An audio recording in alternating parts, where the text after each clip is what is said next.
नमस्कार दोस्तों, छपाक न्यूज के चौथे एपिसोड में आपका स्वागत है। दोस्तों, आज हम ईरान और अमेरिका को लेकर बात करेंगे। दरअसल ईरान पर अमेरिका अगले 48 घंटों में हमला करने जा रहा है। ईरान पर लगातार अमेरिकी हमले का दबाव बन रहा है। दोस्तों, ये हमला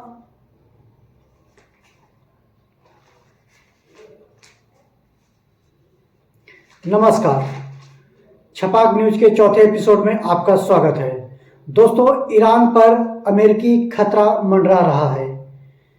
दरअसल अमेरिकी राष्ट्रपति डोनाल्ड ट्रंप ने ये साफ कर दिया है कि ईरान पर अगले 48 घंटों में अमेरिका एक बड़ा हमला करेगा।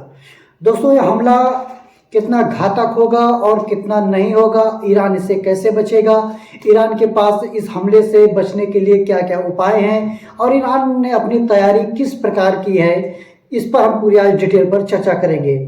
दोस्तों, ये दरअसल ईरान के ऊपर जो अमेरिका हमला करने जा रहा है, दरअसल ये कोई बड़ी बात नहीं है, ना कोई नई बात है। इसका सिर्फ एक ही वाजिब कारण है, वो है खेल परमाणु हथियार का है। दरअसल ईरान परमाणु हथियार बनाने के करीब है या तो बन गया है, और ये बात अमेरिका को, इजराइल को और मिडिल ईस्ट के अन्य इस्लामिक देशों को भली भांति पता है। दोस्तों, बात यह है कि अगर ईरान परमाणु हथियार बना लेता है, यानी ईरान परमाणु संपन्न देश बन जाता है, तो न सिर्फ इजराइल के लिए घातक होगा, साथ ही साथ जो मुस्लिम देश हैं मिडिल ईस्ट के, जैसे सऊदी अरब हो गया, कतर हो गया और ओमान, बहरीन, यूएई, इनके लिए ईरान सिरदर्द बन सकता है। दोस्तों, इसी को लेकर अमेरिका लगातार ईरान को ये धमकाता रहा है कि वो परमाणु हथियार पर कार्यक्रम अपना जो बना रहा है उसे बंद करे। अगर ईरान ने परमाणु कार्यक्रम अपना बंद नहीं किया तो फिर ईरान को और भी परिणाम भुगतने होंगे। दोस्तों, आपको याद होगा कि पिछले साल 12 दिन की जंग चली थी जून महीने में 2025 में ईरान और इजराइल के बीच। तो इजराइल ने ईरान के ठिकानों पर, जो उसके न्यूक्लियर ठिकाने हैं, वहां पर बम बरसाए थे और इजराइल का पूरा साथ अमेरिका ने दिया था। दोस्तों, मैं आपको एक बात बताना चाहता हूं। दरअसल ईरान को अमेरिका वेनेजुएला समझने की गलती बिल्कुल ना करे, क्योंकि ईरान वेनेजुएला से कहीं अधिक ताकतवर है। दोस्तों, मैं आपको एक बात बताना चाहूँगा कि अभी हाल ही में जो खबर मैंने पढ़ी है, अमेरिका ने पूरी तरह से ईरान को चौतरफा घेर लिया है। ईरान को हवाई क्षेत्र से, समुद्री क्षेत्र से और यहाँ तक कि जमीनी क्षेत्र से ईरान को घेरा जा चुका है। अमेरिका ने साबित कर दिया है और ये साफ भी कर दिया है कि ईरान को अब अमेरिकी हमले से कोई नहीं बचा सकता। दोस्तों, वहीं ईरान के जो सुप्रीम लीडर हैं अयतुल्ला खुमैनी, उनका साफ बयान है। उन्होंने साफ कर दिया है कि ईरान अमेरिका के आगे किसी भी हालत में झुकेगा नहीं। इस लिहाज से ईरान ने भी अपनी तैयारियां बनानी शुरू कर दी हैं और ईरान अपनी तैयारी को अंतिम रूप भी दे चुका है। यानी ईरान अमेरिका पर, अगर अमेरिका ईरान पर हमला करता है तो ईरान भी जबरदस्त पलटवार करेगा। और अयतुल्ला खुमैनी ने कहा है कि इस बार पलटवार ऐसा होगा कि अमेरिका की 7 पुश्तें भी इस हमले को याद रखेंगी। दोस्तों, ईरान का मकसद न सिर्फ अमेरिका को चोट पहुंचाना है, न सिर्फ अमेरिका पर हमला करना है, साथ ही ईरान मिडिल ईस्ट के कई देशों पर भी हमला करेगा, साथ ही साथ इजराइल पर भी वो हमला करेगा। दोस्तों, ईरान ने कौन सी तैयारी की है मैं आपको बता देता हूं। ईरान ने अपनी पनडुब्बियों को तैनात रखा है, इसके साथ ही 1000 बैलिस्टिक मिसाइलों को तैनात रखा है, 3000 ड्रोन ईरान ने तैनात कर रखे हैं और फारस की खाड़ी पर युद्धपोत ईरान ने अपना तैयार कर रखा है। ये और इसके साथ ही अमेरिकी जो सैन्य ठिकाने हैं, जो अमेरिकी बेस हैं, जैसे कतर में जो दोहा बेस है, इसके बाद सऊदी अरब में, ओमान में, बहरीन में, तो यहाँ पर भी ईरान अमेरिकी सैन्य जो ठिकाने हैं, जो सैन्य बेस हैं, उनको भी अपना निशाना बना सकता है। और दोस्तों एक बात और मैं आपको बता दूं कि इस समय ईरान का जो एयरक्राफ्ट कैरियर है वो भी अटैक करने के लिए पूरी तरह से तैयार है, यानी ईरान अपनी तैयारी को लेकर पुख्ता है। यहाँ समझने वाली बात यह है कि जब कोई देश दूसरे देश के साथ जंग में मैदान पर उतरता है तो इसके अलावा उसको अन्य कौन कौन सी तैयारियां करनी पड़ती हैं, ये ईरान भली भांति जानता है। इसलिए ईरान में अभी आप देखो कि चीन और रूस से बात हो रही है, तो रूस और चीन ने खुले तौर पर ईरान को समर्थन दिया है। दोस्तों पाकिस्तान का अगर हाल देखें तो ईरान को समर्थन के लिए, हालांकि उन्होंने कुछ खुले तौर पर नहीं कहा, क्योंकि पाकिस्तान वही करेगा जो अमेरिका और वाशिंगटन कहेगा, इसमें कोई दो राय नहीं है। आसिम मुनीर को तो जैसे आप जानते हो भिखमंगा देश है और भिखमंगा पाकिस्तान, और लेके कटोरा पहुंच जाता है वो अमेरिका के पास, तो वो तो अमेरिका का इस समय पिछलग्गो है और गुलाम है पाकिस्तान। हालांकि वो बहुत दिमाग से गेम खेल रहा है इस समय ग्लोबल में, और ये पाकिस्तान को परिणाम निश्चित तौर पर भविष्य में भुगतने होंगे, और ईरान इसे भली भांति जानता है। दोस्तों मैं एक बात और ये बताना चाहूँगा कि ईरान अगर युद्ध में उतरता है तो उसकी एयरफोर्स भले ही कमज़ोर हो, लेकिन जिस हिसाब से वो ज़मीनी स्तर पर वो ईरान जवाब देगा अमेरिका को, वो अमेरिका के लिए एक चुनौती साबित होगी। ठीक है दोस्तों, और ईरान से खबर ये भी आई है कि ईरान ने अपना एयर स्पेस बंद कर दिया है, क्योंकि ईरान को खबर पुख्ता मिल चुकी है कि अमेरिका अगले 48 घंटों के अंदर, या हो सकता है कि अगले 24 घंटों के अंदर ईरान पर जबरदस्त हमला करे। लेकिन ईरान के विदेश मंत्रालय, ईरान के रक्षा मंत्री ने साफ कर दिया है कि ईरान पूरी तरह इस युद्ध के लिए तैयार है। दोस्तों आपको एक बात बताता हूं कि ईरान इस समय बिफरा हुआ क्यों है। दरअसल ईरान पर अभी यूरोपीय संघ ने ईरान पर प्रतिबंध लगाए हैं, तो वहां की जो रिवोल्यूशनरी गार्ड है तो उसके अधिकारी, उसके कमांडर पर प्रतिबंध यूरोपीय संघ ने लगाया। यूरोपीय संघ के 27 देश हैं दोस्तों, तो जो 27 देश, अभी यूरोपीय संघ ने जो भारत के साथ व्यापार वार्ता किया था उसी की मैं बात कर रहा हूँ। और ईरानी संगठन को भी, 6 ईरानी संगठन है उनको भी प्रतिबंधित किया है यूरोपीय संघ ने। ठीक है, तो IRGC जिसे मैं बता रहा था, तो इस जो जब यूरोपीय संघ ने इतने बड़े पैमाने पर ईरान पर अन्य प्रतिबंध लगा दिए हैं तो ईरान और भी तिलमिला गया है। अब ईरान इस पर जवाब देने के लिए पूरी तरह से सक्षम है। दोस्तों ईरान की आपको एक मैं मजबूत ताकत बता दूं, ईरान के पास सबसे बड़ी ताकत है ईरान की प्रॉक्सी। और ईरान की प्रॉक्सी आप जानते होंगे, ईरान जैसे अमेरिका, आपने देखा होगा अलकायदा, जैसे मोहम्मद जैसे ग्रुप को अमेरिका ने खड़ा किया है अपने फ़ायदे के लिए, एक आतंकी संगठन है। उसी प्रकार ईरान ने भी आतंकी संगठन को खड़ा किया है। इसमें हिजबुल्ला भी है, हूती भी है, मिलिशिया भी है और हमास भी है। ये इसके दोस्तों प्रॉक्सी वार हैं, यानी कि ईरान के ये सबसे बड़े प्रॉक्सी हैं जो संगठन हैं, ये ईरान की जीत के 100% दावेदार होते हैं। अब ये प्रॉक्सी कहाँ है, ये दोस्तों दुनिया भर में फैले हैं। वो आपको इजराइल के अंदर भी मिल जाएंगे इनके प्रॉक्सी, सऊदी अरब में मिल जाएंगे, ओमान, कतर, पाकिस्तान और अमेरिका में मिल जाएंगे। तो इनके दोस्तों एक बात मैं आपको बता दूंगा, अगर अमेरिका ईरान पर हमला करता है तो इनके प्रॉक्सी तुरंत उस हमले को अंजाम पहुंचाएंगे उसी देश में, क्योंकि ईरान ने अपने प्रॉक्सी को 24 घंटे अलर्ट पर रखा है। उन्होंने कहा जैसे ही ईरान पर अटैक हो आप अपना काम दिखाना शुरू कर देना। दोस्तों ये मैं बहुत बड़ी बात कह रहा हूं, तो इसे समझने वाली बात है। अब आपको बताते हैं कि अमेरिका की तैयारी क्या है। दोस्तों अमेरिका ने C-17 और C-5 मिलिट्री जहाज मिडिल ईस्ट में पहुंचा दिया है, जिसके जरिए सैन्य सामान लगातार उतर रहा है। ठीक है, Abraham Lincoln carrier strike group जो पहले ही मिडिल ईस्ट में पहुंच चुका है, जैसे आप जानते हैं। साथ ही 3 guided missile destroyer carrier air wing भी शामिल है इसमें दोस्तों। अब समझ से बात ये पड़े दोस्तों कि ईरान असल बात इसका जवाब देगा कैसे। अब मैं आपको एक बात बताता हूं दोस्तों, अमेरिका के राष्ट्रपति डोनाल्ड ट्रंप ये बता चुके हैं कि जो इस बार ईरान के साथ जंग होगी वो जो इजराइल और ईरान की जंग 12 दिनों की जून महीने में हुई थी उससे घातक होने वाली है और इस बार ईरान को घुटने टेकने ही होंगे। लेकिन ईरान के सुप्रीम लीडर अयातुल्ला खुमैनी ने यह साफ कर दिया है कि ईरान वेनेजुएला को समझने की गलती ना करे। मैं ईरान अयातुल्ला खुमैनी ने यह भी कहा है कि अमेरिका को एक करारा जवाब मिलेगा और ऐसा जवाब मिलेगा कि उसकी 7 पुश्तों तक याद रखेगी।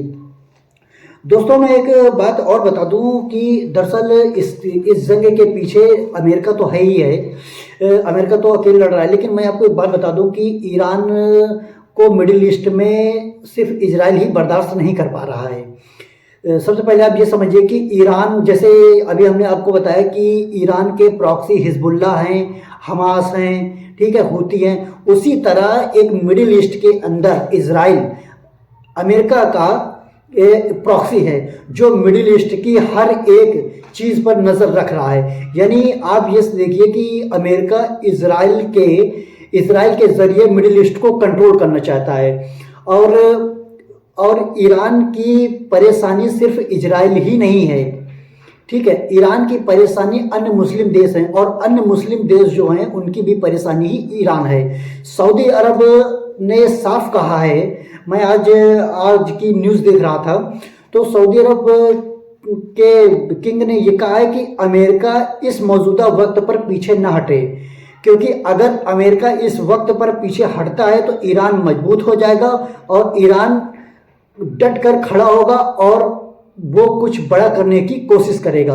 दोस्तों यहाँ बात सऊदी अरब, ओमान, यूएई और कतर और बहरीन ये जैसे देश बीच ये सभी देश भी चाहते हैं कि ईरान मजबूत ना हो। अगर ईरान के पास मिडिल ईस्ट में परमाणु ताकत आ गई, परमाणु हथियार उसके पास आ गया तो आप यकीन मानिए कि मिडिल ईस्ट पूरी तरह से ईरान का हो जाएगा और इसमें इस्लामिक देश भी लपेटे में आ जाएंगे दोस्तों, और वो भी इस समय ईरान की गिरफ्त में आना नहीं चाहते। दोस्तों दुनिया तो जरूर दिखाना चाहती हो कि इस्लाम के नाम पर दुनिया एक है, लेकिन मैं आपको बता दूं ईरान शिया देश बाहुल देश है। ईरान में शिया आबादी ज़्यादा है और सऊदी अरब वगैरह में सुन्नी ज़्यादा है, तो ये एक लड़ाई इस्लामिक तौर पर ये भी चलती रहती है। लेकिन जैसे OIC संगठन बना जिसमें सभी इस्लामिक देश हैं, वो एक अलग इसमें साथ आते हैं जब कोई इस्लाम के प्रति बात होती है दोस्तों। तो वैसे एक मैं आपको एक बात बताना चाहता हूँ कि मिडिल ईस्ट में ईरान के अभी देखिए, अभी दुनिया में सिर्फ 9 देशों के पास परमाणु हथियार हैं। अगर इस्लामिक देशों की बात करें सिर्फ पाकिस्तान है और पाकिस्तान के अलावा किसी के पास परमाणु हथियार नहीं है।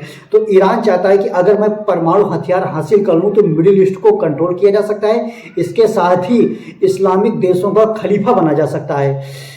दरअसल सऊदी अरब भी नहीं चाहता कि ईरान पूरी तरह से मजबूत हो।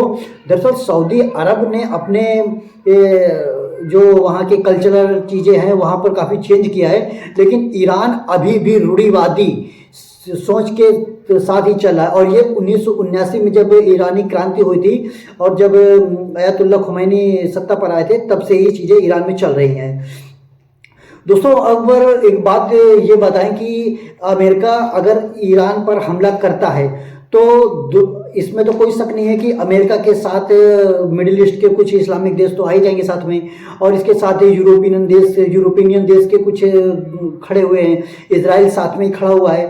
तो ईरान के साथ कौन कौन खड़ा हुआ है ये मैं आपको बता देता हूँ। ईरान के साथ रूस खुले तौर पर खड़ा हुआ है, यहाँ तक कि तुर्की भी खड़ा हुआ है, और इसके अलावा चीन तो खुले तौर पर समर्थन कर रहा है। हालांकि भारत का इसमें पक्ष ये है कि भारत इस समय न्यूट्रल है और भारत ये चाहता है कि देखिए, भारत का इजराइल बहुत ही अच्छा दोस्त है और भारत इजराइल को नाखुश भी नहीं करना चाहता है। तो इजराइल नहीं चाहेगा कि भारत ईरान के युद्ध में कोई दखल अंदाजी करे, तो भारत का इस समय मोटिव सिर्फ न्यूट्रल रहने का है और कुछ नहीं है। और दोस्तों यहाँ पर जब पिछले 6 महीने पहले जब जंग भी हुई थी तो भारत ने वहाँ पर न्यूट्रल चीज़ दिखाई थी अपनी, और भारत ने शांति का प्रस्ताव ही आगे रखा था। दोस्तों यहाँ एक बात ये समझने वाली है कि अगर डोनाल्ड ट्रंप अगर ईरान पर हमला कर रहे हैं 48 घंटों के अंदर, तो क्या ये जंग परमाणु हथियार तक जा सकती है? क्योंकि मुझे तो ऐसा पर्सनली लग रहा है कि ईरान ने परमाणु हथियार बना लिया है और इसलिए ईरान दबने वाला नहीं है और ईरान दब भी नहीं रहा है।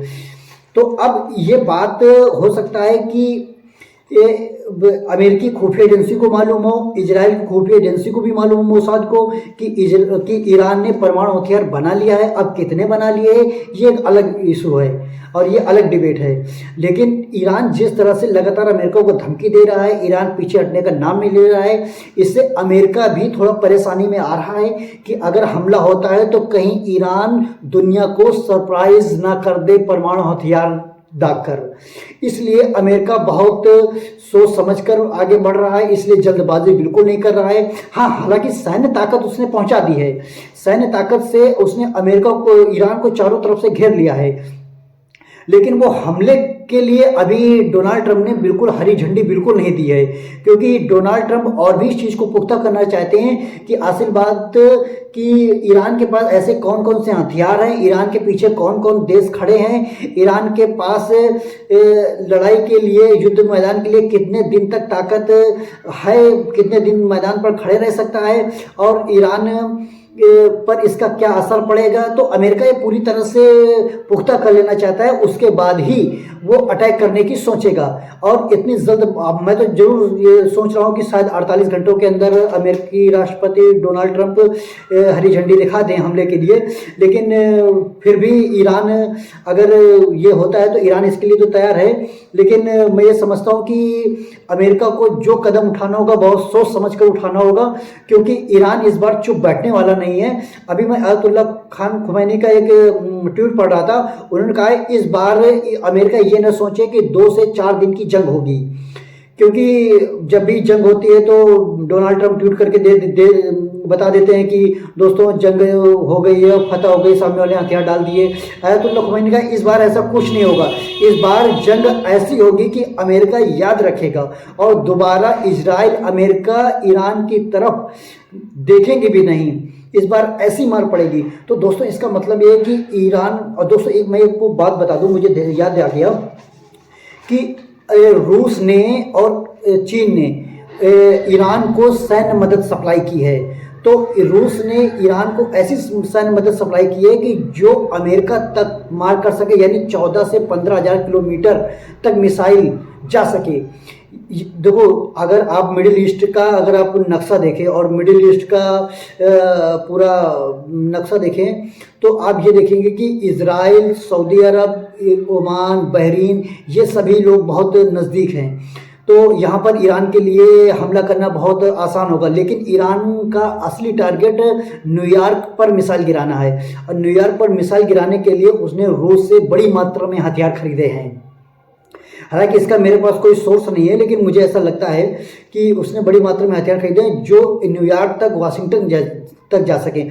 और यह बात अमेरिका को पता है, लेकिन अमेरिका इसीलिए थोड़ा सा पीछे हट रहा है कि अगर हम हमला करते हैं तो फिर ईरान उसका जवाब सिर्फ मिडिल ईस्ट तक ही नहीं देगा, वो जवाब अमेरिका तक आएगा। और अमेरिका तक जवाब आने का मतलब आप ये समझ लीजिए दोस्तों कि फिर डोनाल्ड ट्रंप की किरकिरी होगी पूरे विश्व जगत में, और जो सुपर पावर का जो तमगा लिए अमेरिका घूमता है वो निश्चित तौर पर उसके लिए बदनामी होगी। तो अब ये जंग कब होगी कब नहीं होगी ये देखने वाली बात होगी, लेकिन ये पूरा खेल दोस्तों सिर्फ परमाणु बम का है। अमेरिका ये चाहता है कि अब परमाणु कार्यक्रम को लेकर, मिसाइल कार्यक्रम को लेकर जो ईरान कर रहा है अपने यहाँ, वो बिल्कुल पूरी तरह से ख़त्म करे। और इतनी सब जंग की सिर्फ यही एक बड़ी वजह है। और इजराइल जो मिडिल ईस्ट में अमेरिका का प्रॉक्सी बना हुआ है, वो भी यही चाहता है कि अमेरिका परमाणु बम अगर अमेरिका ने बना लिया तो फिर इजराइल के लिए मुसीबत हो जाएगी और अन्य मुस्लिम देशों के लिए मुसीबत हो जाएगी, क्योंकि इजराइल के पास भी परमाणु बम है, तो नहीं चाहता कि हमारे सिवा किसी और के पास हो। दोस्तों, अब मुझे ऐसा लग रहा है कि ये जंग बहुत, अगर जंग हुई तो तीसरा विश्व युद्ध होने से कोई नहीं रोक सकता और अमेरिका को बहुत सोच समझ के कदम उठाना होगा। लेकिन अगर अमेरिका के राष्ट्रपति डोनाल्ड ट्रंप ने ऐसा नहीं किया तो फिर इसके दूरगामी परिणाम ये भोगने पड़ सकते हैं। ईरान का मतलब साफ है कि इस बार जवाब बहुत तगड़ा दिया जाएगा। दोस्तों नमस्कार।